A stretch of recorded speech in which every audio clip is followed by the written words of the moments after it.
us honor our dear friend Michael as a true giant of storytelling. Please welcome director, screenwriter, animator, producer, voice actor, Mr. Brad Bird.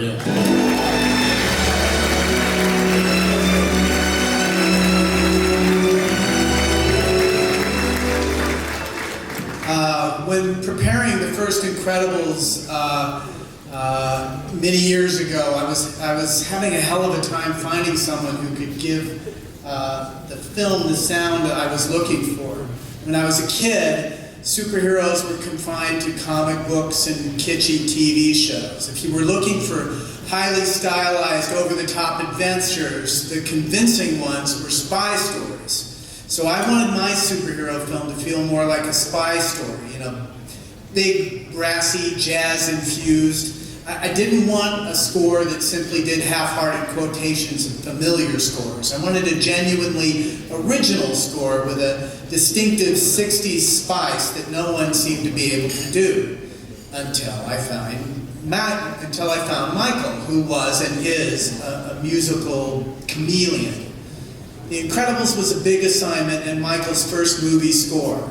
We talked about the very particular sound that I was looking for and all the wonderful composers we admired who developed it. Lalo Schifrin, Wade Curtin, John Barry, Earl Hagen, Jerry Goldsmith, and of course the namesake of the award we are bestowing today. Michael killed it, and he and I have worked together ever since. And slowly but surely, he has insinuated himself into the movies in other ways.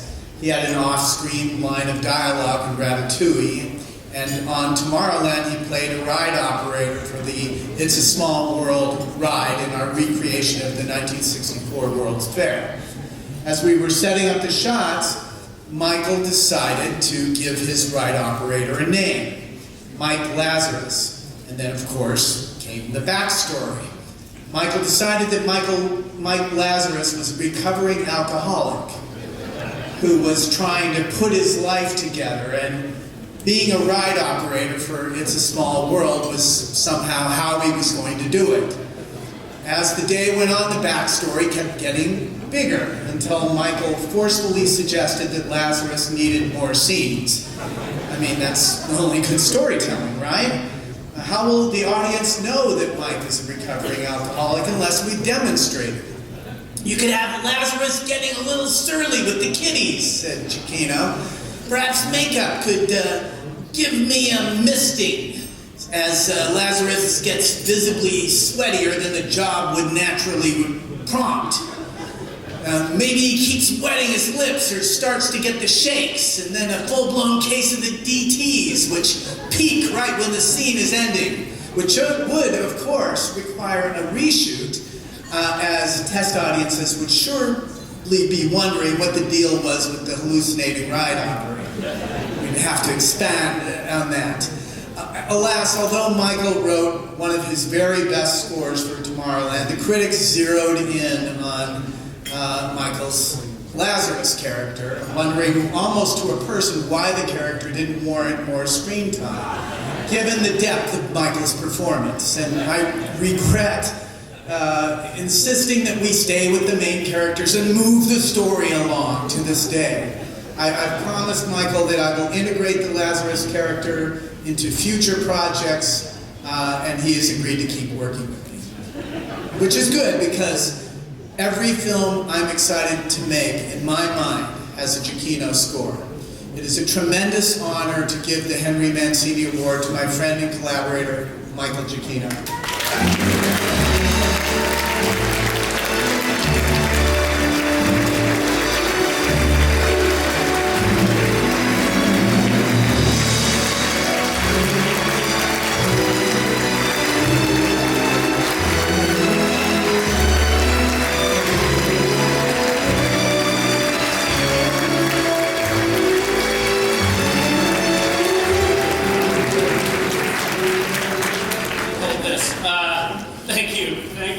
So much. Let's hear it for Gordon Goodwin's shoes. Has everyone looked at his shoes? Come on, get up there. Show those things off. Look at that. Those are amazing. Thank you so much. Thanks to all my friends at ASCAP for this incredible honor. Congratulations to my fellow honorees. You know, your work inspires me, as it does everyone in this room. It keeps me trying to be better. Thank you to my friend Richard Kind. You're an inspiration. You are a mensch. Thank you, my friend, for being here. Come on, he was the best, right? He's the greatest. And of course, thank you to my incredible family who has always been here to cheer me on. My kids are here. There's Gracie and Griffey. Griffey got a new suit. Give it up for Griffey's new suit. Brad, I really appreciate you being here. Honestly, really. Back in 2004, you convinced Pixar to take a ridiculous risk on a young composer. Untested, by all means. This guy, this stupid little guy, me. And I've only written music at that time for video games and television. And since then, my life has not been the same. I need to also acknowledge Steven Spielberg, who did the same for me in video games. And J.J. Abrams, who grabbed me from video games, pulled me into television. Along the way, there were many people who helped, all of them becoming a part of the story, which has me luckily standing before you tonight. I grew up in a house of music. My family weren't musicians per se, but they were music lovers. My parents, friends would bring over their guitars, and there would be playing and singing into the night. There was always some sort of party, and always a lot of music. My family also had an amazing record collection. Many of these records were from my uncle Peter Fortunato. He owned an appliance store in Philadelphia, and he sold console record players. RCA would send him all these records to use as demos for the customers, but those records inevitably ended up in our house. And that's how I first heard the compositions of the Russian masters, the beautiful music of Mexico, famous film themes, jazz, big band, the list goes on and on. But when I was around 7, I pulled a record out from my father's collection and I asked him about it. He looked at the album and he said, "Oh, that's one of my favorites. I bought it for 50 cents at the PX while I was stationed in Germany during my time in the Army." That record was the soundtrack to Peter Gunn. Now, yes, Peter Gunn, give it up for Peter Gunn. Which, of course, was composed by one of my heroes, the great Henry Mancini. I must have listened to that record a million times, learning every single note and every nuance of every player's performance. And that record was the first step in an education which taught me that it not only took someone to write the music, but it required someone to also perform the music. And in most cases, not just one person playing alone, but many musicians playing together as one. And so began my love affair not only with music, but with film and TV scores and the musicians who played on them. I used to study the album's credits to see who did what. I didn't know any of these people personally. I was growing up in New Jersey, but in my mind, they were all magicians, an irreplaceable part of Hollywood musical history. And years later, as I began my own career in composing, I unbelievably found myself working with many of the same people whose work I grew up listening to. People like Dan Wallin, Emil Richards, Abe Laboriel, Don Williams, Harvey Mason, Jack Hayes, Larry Bunker, Malcolm McNabb, Tommy Morgan, Frank Morocco, and so many more. To this day, I am amazed at the ability of the people in my orchestra to just show up for work, not having any clue as to what they're going to play. And they just sit down and they read it. I can't believe that. That's an unbelievable thing. Yes, unbelievable. And then I give them changes, things we need to do, and then they, guess what? They play it again perfectly. So I tell you, it's some sort of voodoo magic, and I still don't understand it. They make it look easy, but I know for a fact that it's not.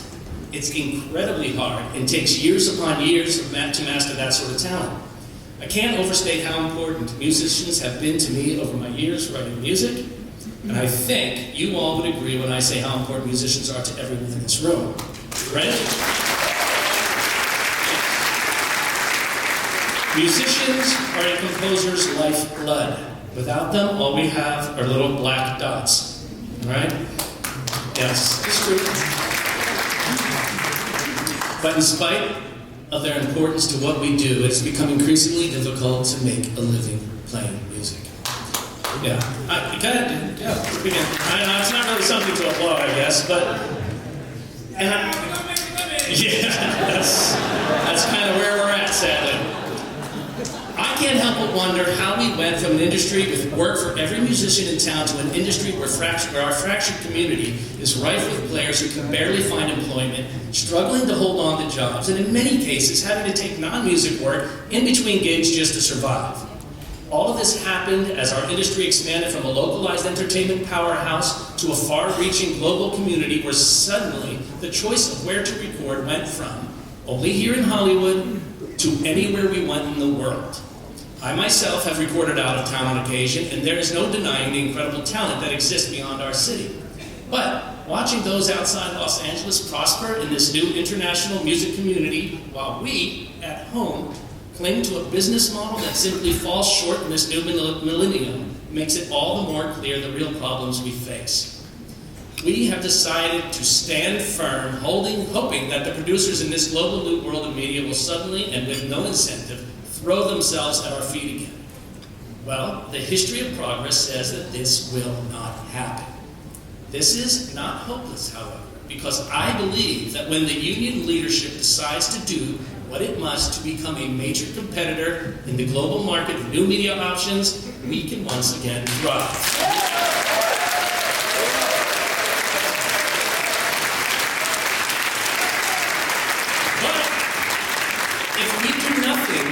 Or even next to nothing, we could watch everything we work for slip away.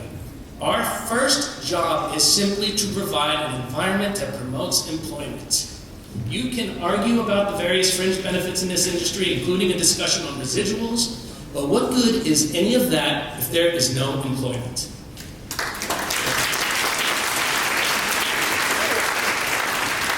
When our musicians are not employed, our orchestrators are not employed, our copyists are not employed, our scoring stages are not employed, our recording engineers and mixers are not employed, our scoring stage technical staff is not employed, our assistants are not employed, and the hardworking people of our industry are left with little option for making an honest living.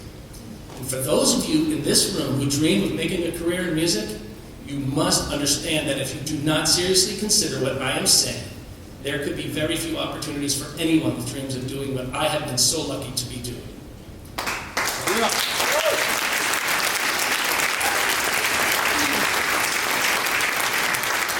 We have spent too many years believing the other shoe would never drop. But it did drop, and we ignored it. We must recognize it's time to make a substantial change. I truly believe it's time for us to become a real competitor in our global music community, and that means more options for employment. Options that would allow new producers to work with musicians under terms that may not fit the current contract parameters, but would give them an opportunity to not only feed their families, but showcase their wonderful talents and draw more and more filmmakers to their cause. And this, in turn, would also allow every young composer in this room to learn and to grow to become the most experienced and vital storyteller you can be.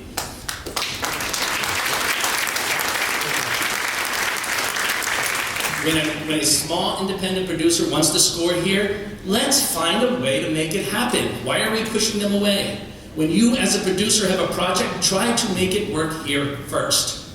We have to say no to living under the shadow of a small group of people who use threats and inaccurate information to hold on to a business model that continues to strangle progress.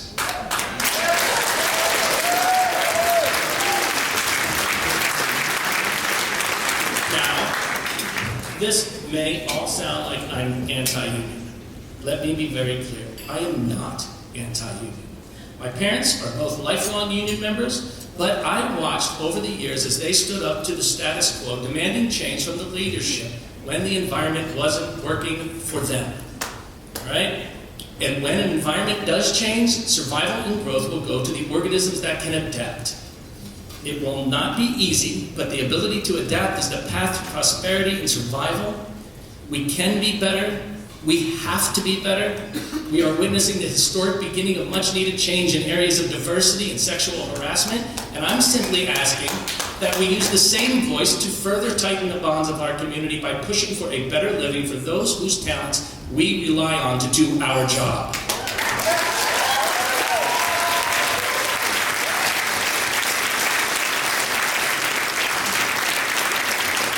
Remember, we, everyone here in this room, everyone across town at BMI, everyone, all of us here in this town, we are a family, and We cannot survive without each other.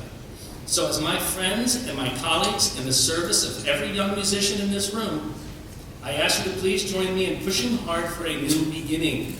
Let's find a way to make a change because the musicians deserve it. Okay?